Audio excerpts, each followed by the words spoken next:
Comme chaque jour, Margot, ce matin, on l'évoque, cette guerre d'intimidation que se livrent les deux Corées. Aucun répit dans la provoque et un timing qui interroge ce matin avec ces nouveaux tirs de missiles balistiques de la part de la Corée du Nord cette nuit. Oui, regardons ces images du dernier essai de déstabilisation de Pyongyang. Ça date de cette nuit. Des tirs en direction de la mer de l'Est. Et vous avez raison, Stéphane, de parler de la chronologie parce que c'est justement ça qui est très intéressant.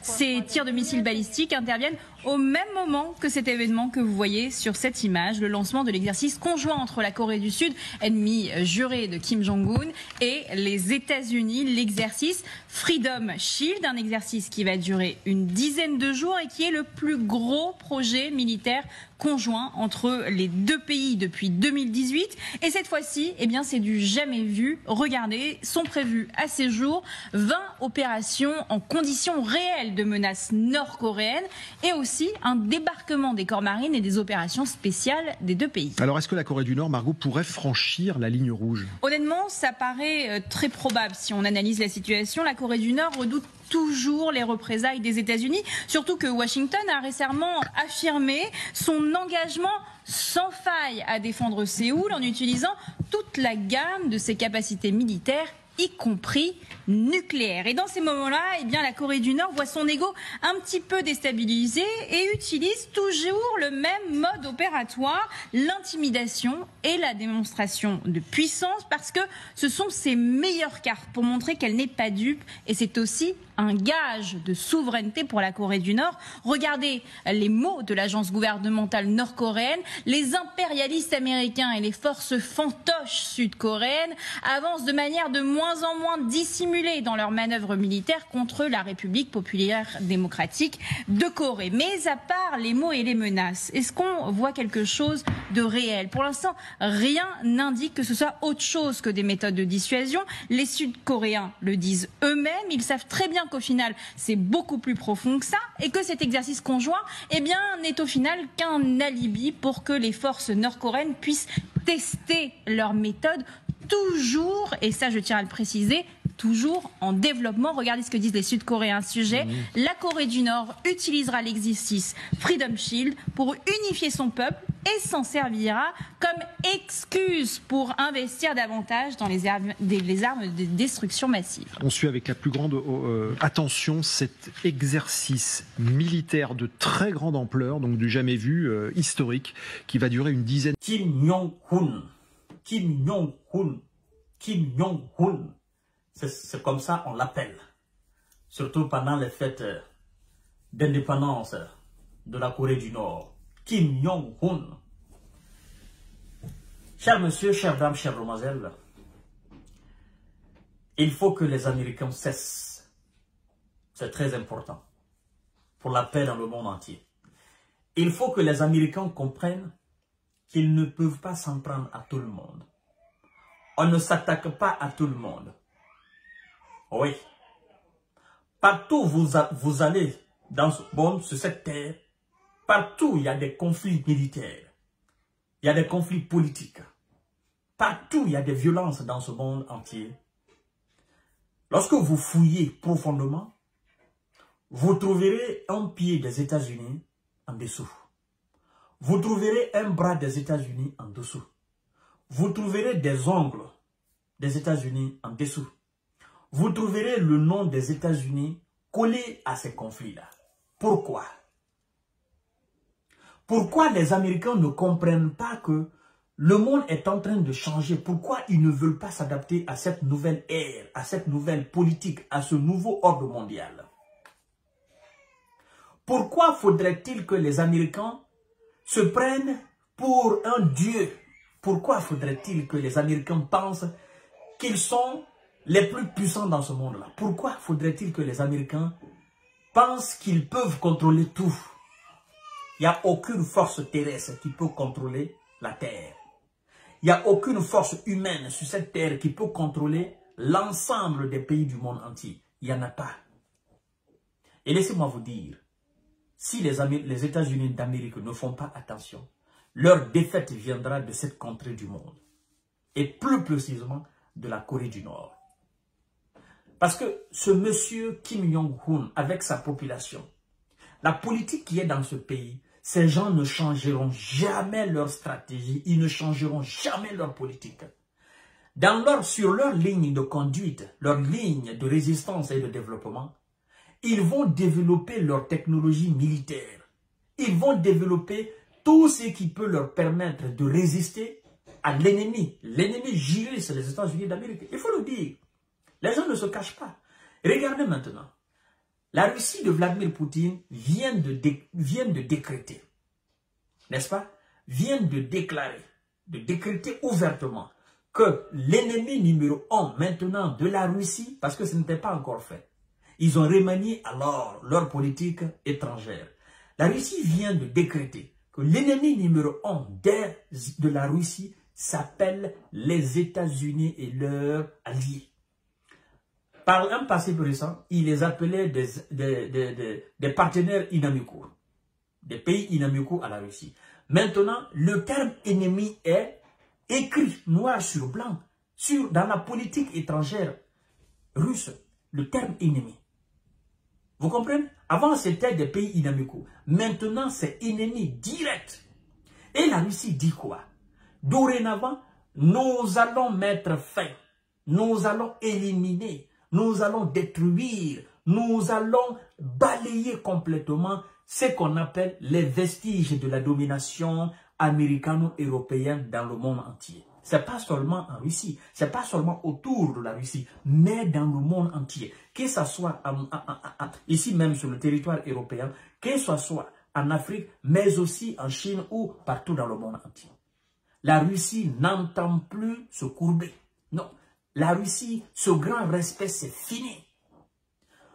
On a tellement voulu museler et nourrir le grand loup dans sa cage que le loup a compris finalement que ceux qui, n'est-ce pas, sont en train de faire semblant de le bercer sont ses véritables ennemis. Et donc, ce grand loup de la Russie s'est déchaîné. Il a brisé sa cage. Les clôtures, il les a complètement brisées. Et maintenant, tout le monde est sur le qui-vive. Et le loup dit dorénavant, n'importe qui je ferai, n'importe quelle personne, ou ces soi-disant berceurs ou dresseurs de loups, n'importe lequel que je vois maintenant, je vais en finir avec lui. C'est clair et net. Et d'ailleurs, je ne me limite pas seulement du zoo. J'irai aussi dans les autres zoos, là où ils travaillent. Partout ils travaillent. Partout ils sont en train, effectivement, de mettre des petits loups dans des cages pour les bercer afin de les contrôler. Moi, le grand loup, dorénavant, je ne vais plus me contenter de ce zoo qu'ils ont créé pour moi. J'irai aussi dans les autres zoos du monde entier. Et j'ai la capacité d'y aller. C'est ce que la Russie vient de dire. Et maintenant, la Corée du Nord, les États-Unis et la Corée du Sud ne cessent pas de faire des exercices militaires. Et la Corée du Nord montre toujours aux Américains, attention, vous êtes en train de jouer au feu. Attention, vous êtes en train de jouer à la queue du lion. Attention, chaque frappe de missiles balistiques, chaque essai, chaque tir dans la mer de Japon, chaque tir dans cette contrée de missiles nord-coréens, c'est pour avertir les Américains. Attention, nous avons les moyens colossaux pour vous faire du mal. Attention, ne jouez pas à ce jeu avec nous. Et nous ne comptons pas nous arrêter. Nous irons jusqu'au bout de nos objectifs. Notre objectif principal, c'est pour vous détruire, vous les Américains. Parce qu'il faut que vous compreniez, la Corée du Nord ne développe pas son armada militaire ou d'armement contre le Japon, encore moins la Corée du Sud. La Corée du Nord a largement les moyens pour raser la Corée du Sud sur la carte. La Corée du Nord travaille constamment pour faire face aux États-Unis. Ce n'est pas la Corée du Sud. Et les États-Unis pensent qu'ils peuvent réellement soutenir la Corée du Sud face à la Corée du Nord. Moi, je trouve d'ailleurs que c'est une honte de la part de la Corée du Sud. Parce que ton voisin devient de plus en plus puissant. Et toi, tu n'as pas cherché à développer tes propres moyens. Tu te vends aux États-Unis d'Amérique et aux Européens pour venir t'aider ici face à ton voisin. C'est une honte. la Corée du Sud devrait jouer à l'orgueil, devrait se dire non, j'ai pas besoin des Américains, j'ai pas besoin des Européens, je peux me défendre tout seul. Et gare à la Corée du Nord de s'hasarder m'attaquer. Mais non, c'est là le véritable problème. Les Américains ne veulent pas du tout que ces deux pays se réconcilient. Ce sont les mêmes peuples. Ils ont les mêmes traditions, ils ont les mêmes civilisations. Je vous dis que ce sont les mêmes peuples. Ces gens-là, c'est la même famille, Corée du Nord, Corée du Sud. Mais puisque les Américains sont animés par cet esprit maléfique et diabolique, cet esprit de divisionniste, n'est-ce pas, des pays dans le monde entier, cet esprit de s'aimer le chaos partout dans le monde entier et envoyer des bases militaires, aller installer des bases militaires, envoyer des armes pour aller diviser les pays, armer cet autre pays contre cet autre-là, c'est dans l'avantage des Américains. Ils pensent qu'ils peuvent contrôler le monde. Mais laissez-moi vous dire que ce géant va tomber. Oui, ce géant qui s'appelle les États-Unis, il va tomber. Ça, c'est clair et net. C'est inévitable. C'est écrit noir sur blanc. Ce géant va tomber. S'ils ne font pas attention, l'heure même n'est pas si loin. Parce que, au fur et à mesure qu'ils s'attaquent à ces pays-là, c'est au fur et à mesure que ces pays renforcent davantage leur coopération militaire, leur coopération politique et coopération économique. C'est-à-dire que les États-Unis, par leur politique maléfique, sont en train de donner une force terrible à la Corée du Nord, la Corée du Sud et la Russie. C'est-à-dire, ces gens se disent dorénavant, écoutez, nous avons un ennemi commun. C'est comme la Corée du Sud et le Japon. Il y avait un dissident entre la Corée du Sud et le Japon. Maintenant, ils se disent, nous avons un ennemi commun. L'ennemi commun, c'est la Corée du Nord. Maintenant, la Corée du Sud et le Japon se disent, on doit se donner la main pour faire face à la Corée du Nord. Vous voyez?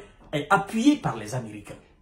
Vous comprenez un peu l'esprit maléfique de ces gens-là. Et en faisant cela, les États-Unis poussent la Corée du Nord, la Chine et la Russie à renforcer davantage leurs liens. Parce qu'ils se disent, nous avons un ennemi commun. L'ennemi commun s'appelle les États-Unis et leurs alliés. Vous voyez? Le piège que les États-Unis sont en train de renfermer sur eux-mêmes. Au fur et à mesure qu'ils mettent la pression, au fur et à mesure c'est-à-dire qu'ils sont dans cette politique de musulmans de ces pays-là, c'est au fur et à mesure que ces pays deviennent très très puissants. Ces pays développent leur technologie militaire interne. Et ça fait très mal.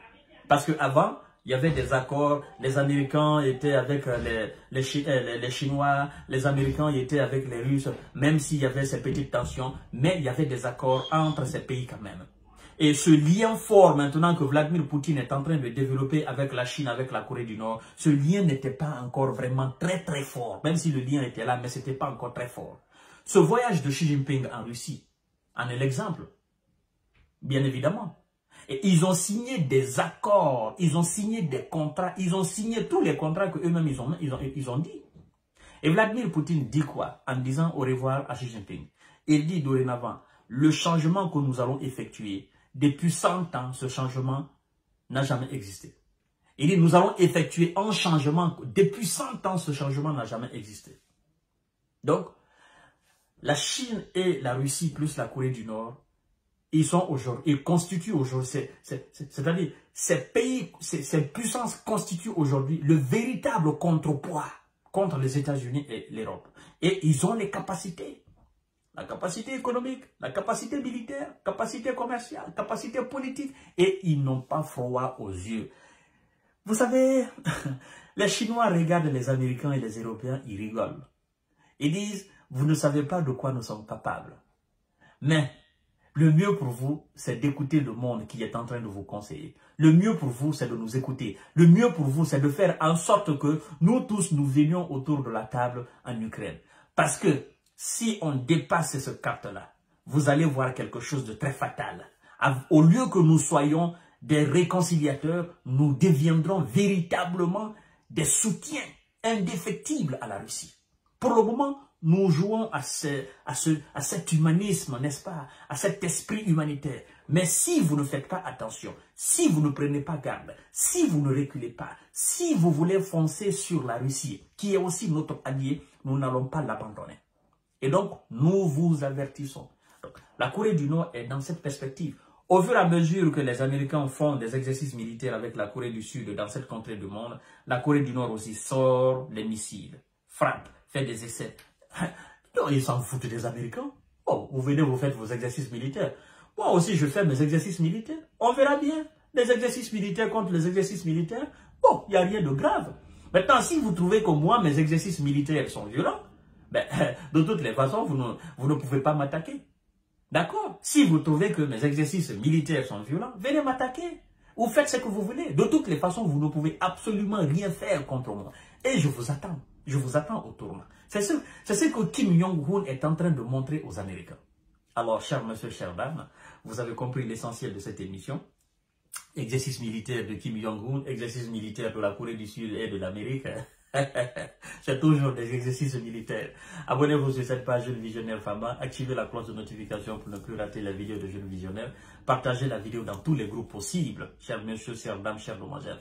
C'est pour donner des explications et à tout à l'heure pour une autre émission encore explosive. Voilà un peu. Nous continuons à vous servir et nous sommes au service, n'est-ce pas, des citoyens du monde entier.